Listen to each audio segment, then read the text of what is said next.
students, good morning. Welcome to online learning. Standard 12, subject chemistry. Students, in 12th standard chemistry, the unit which we are discussing is unit number 3, which is P block elements 2.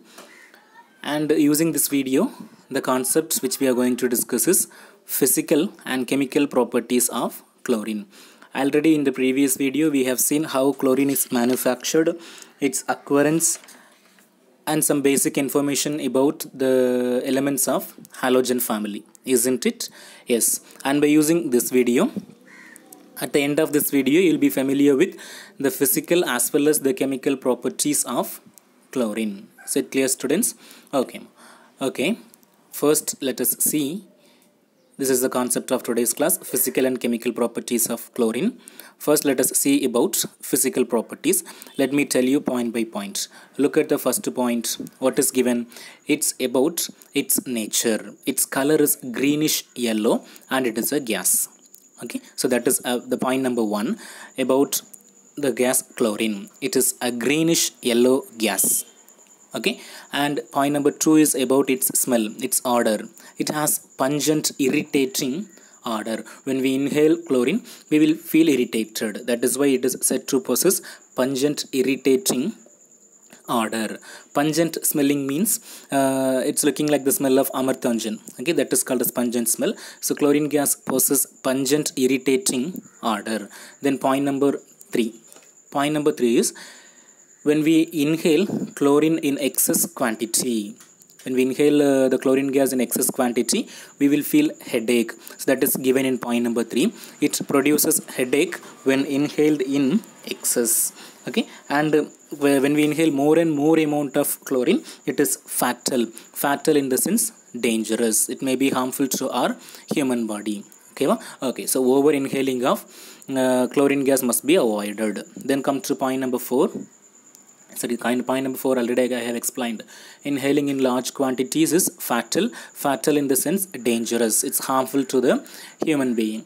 Okay, and point number 5. Final point is given about we are comparing chlorine gas with normal air. So when we compare chlorine with normal air, it is 2.5 times heavier than air. This is the point number 5. Okay, so these are the physical properties of chlorine we have discussed. Okay, what are they? It is a greenish yellow gas. It possesses pungent, irritating odor. It produces headache when inhaled, and also when it is inhaled in a larger quantity, it is fatal. It is dangerous, and it is 2.5 times heavier than air. Okay, so with this physical properties are over, then come to the chemical properties. Dear students, in the chemical properties of chlorine, we have to discuss a number of topics. First, let me tell you the headings and then I will explain one by one. Look at the first one. First one is reaction of chlorine with metals and non-metals. We are going to see what is the product obtained as a result of the reaction of chlorine with metals as well as non-metals. Then reaction number 2 is affinity for hydrogen. Then the chemical property 3 is reaction with alkali. We are going to see how chlorine reacts with alkali. Then property number 4 is oxidizing and bleaching action. Then 5 is preparation of bleaching powder. It's very important 3-mark question. How bleaching powder is prepared from chlorine. The next property is displacement redox reaction. And finally the property is formation of addition compounds. Okay students, so these are the reactions we have to discuss in this video. What are they? Reaction with metals and non-metals, affinity for hydrogen, reaction with alkali, oxidizing and bleaching action, then preparation of bleaching powder, displacement redox reaction, and finally formation of addition compounds. Okay, let us see all these reactions one by one. First, the first chemical property, that is reaction with metals and non-metals. Dear students, chlorine reacts with both metals as well as non-metals and the product will be the same. Okay, so when chlorine is allowed to react with metals or non-metals, they form their corresponding metal chlorides or non-metal chlorides. Okay, there are many examples given in your textbook, but I have taken 2 examples for each. Okay, first the chemical the reaction of chlorine with metals. What metal I have taken? Sodium. When sodium is allowed to react with chlorine, the product is sodium chloride. What is the chemical equation? 2Na plus Cl2 gives 2NaCl. Sodium is a metal. When it is reacting with chlorine gas, the product is metal chloride, which is sodium chloride. Then come to property number 2, or the reaction of chlorine with metals. Here iron is taken, Fe plus Cl2, and forms FeCl3. What is FeCl3? Ferric chloride. So when iron reacts with chlorine gas, the product is ferric chloride. What is the chemical equation? 2Fe plus 3Cl2 gives 2FeCl3. Okay, so with this, the reaction of chlorine with metals over. Then come to next one, reaction of chlorine with non-metals. Here also the product is the same. The product is non-metal chlorides. Look here, H2, hydrogen is a non-metal. It reacts with chlorine and the product is hydrogen chloride, or we can say hydrochloric acid. And dear students, it is an exothermic reaction. Okay, and you know, for exothermic reactions, the delta H, that is change in enthalpy, must be negative. That is given in your textbook. For this hydrochloric acid formation reaction, delta H value is equal to minus 44 kilocalories. So by looking at the negative sign itself, we can say it is an exothermic reaction. Okay. So when hydrogen combines with chlorine, the product is hydrochloric acid. The next, boron. Boron is also a non-metal. When it is reacting with chlorine, we get boron trichloride, which is BCl3. So reaction with non-metals also over. So when chlorine is reacting with both metals as well as non-metal, it gives the corresponding chlorides. Okay, property number 1 is over. Then come to property number 2, that is affinity for hydrogen. It's very simplest one. Students, when chlorine is allowed to react with a compound which is containing higher amount of hydrogen. Look here, turpentine is taken. The formula for turpentine is C10H16. Here we have higher number of hydrogens. So with such type of compounds, when chlorine is allowed to react, this chlorine is able to pull only this hydrogen. It is able to connect itself with the hydrogen and forms a particular product. So that is called as affinity for hydrogen. When turpentine reacts with chlorine, we get carbon as well as hydrochloric acid. This chlorine has combined with this hydrogen. As a result, we are getting hydrochloric acid.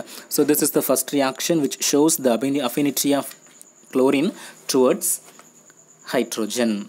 Then next, when chlorine is allowed to react with water. What is the formula of water? H2O is the formula of water.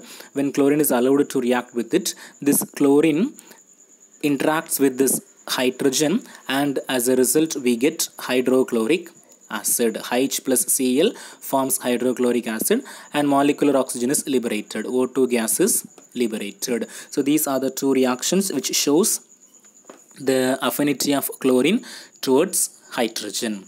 Okay, mama. Okay, so with this, the second chemical property of chlorine is over. Then come to the third one. The third one is reaction with alkali. Okay, dear students, you know the examples for alkali. Can you please tell me an example? We can take sodium hydroxide. Sodium hydroxide is a simple alkali. Here there are two reaction conditions given. When chlorine reacts with cold dilute alkali. Look here, when chlorine reacts with cold dilute alkali, we are getting two different products, either chloride or hypochlorite. Okay, in the same way, when chlorine is reacting with hot concentrated alkali, the product is either chloride or chlorite. Okay, so depending upon the reaction conditions, we are getting different products. Under cold dilute alkali condition, it forms chloride and hypochlorite, whereas with hot concentrated alkali, chlorine forms chloride as well as chlorite. And there are two reactions given here. Look here, Cl2 chlorine, when it is allowed to react with sodium hydroxide, NaOCl is obtained. NaOCl is sodium hypochlorite. Okay, so what is NaOCl? Sodium hypochlorite. So this is the first chemical equation. Cl2 plus NaOH gives NaOCl plus NaCl. Here this NaOCl is the sodium hypochlorite. Then this second equation is the example for this one. With hot concentrated alkali, we get chloride and chlorite. Okay, Look here, 3Cl2 plus 6NaOH gives NaClO3, sodium perchlorate. Okay, sodium perchlorate plus 5 NaCl along with 3 molecules of water is also obtained. Okay, so this is a reaction with alkali. When chlorine is reacting with alkali, depending upon the reaction conditions, we are getting different products. So property number 3 is over. Then come to property number 4, that is bleaching action and oxidizing power. First I will explain bleaching action, then secondly I will explain oxidizing power.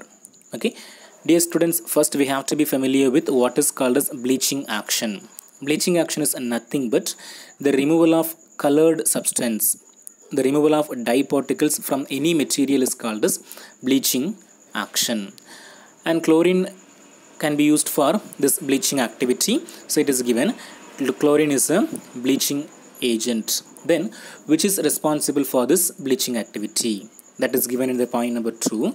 Nascent oxygen. Nascent oxygen can also be called as atomic oxygen. Okay, so when we use chlorine for bleaching action, it produces nascent oxygen, and because of the formation of that nascent oxygen, what is possible? This bleaching action is possible. That is given here. Nascent oxygen is responsible for the bleaching action.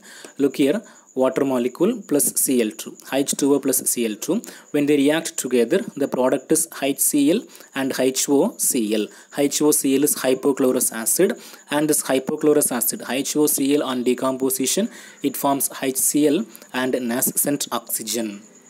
Is it clear, students? When chlorine is dissolved in water, we are getting hydrochloric acid and hypochlorous acid, and this hypochlorous acid on decomposition, it forms nascent oxygen, and this nascent oxygen is responsible for the bleaching activity. So it's given here.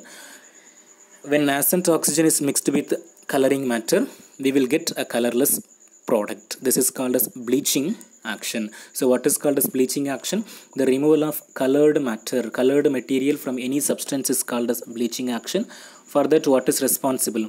Nascent oxygen is responsible. When nascent oxygen combines with any coloring matter, we will get a colorless product. Okay, in the next slide we can see the oxidizing power. Dear students, generally chlorine is a very good oxidizing agent, and it can oxidize ferrous salts to ferric salts as well as hydrogen sulfide into sulfur.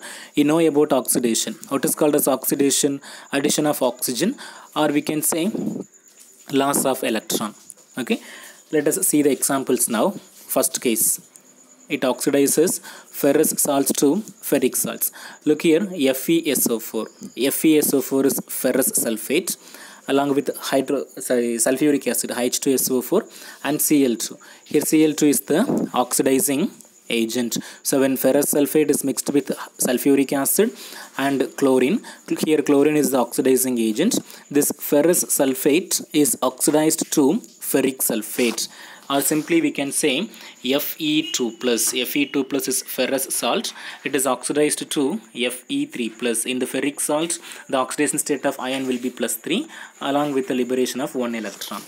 Okay, so Fe2+ is oxidized to Fe3+. So here Cl2, chlorine gas, is acting as an oxidizing agent, as a result of which ferrous sulfate is converted into ferric sulfate. Then look at the second equation. Here it is an example for hydrogen sulfide. H2S is oxidized to sulfur.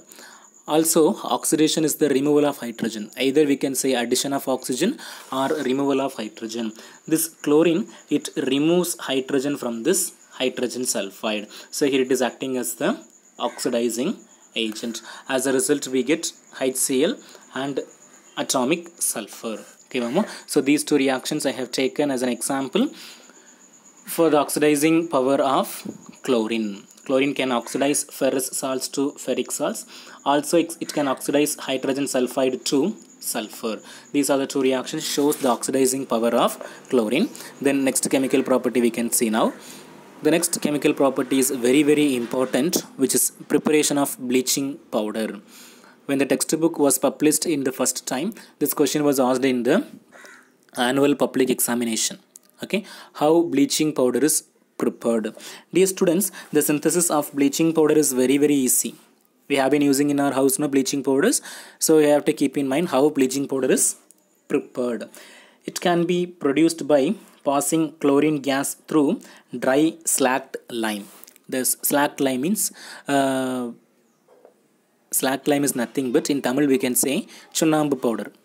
Okay, so through that, when chlorine gas is passed through calcium hydroxide CaOH twice, that is also called as slacked lime. So when chlorine gas Cl2 is passed through this slacked lime CaOH twice, we'll be getting bleaching powder, and the formula of bleaching powder is CaOCl2 and its chemical name is calcium oxychloride.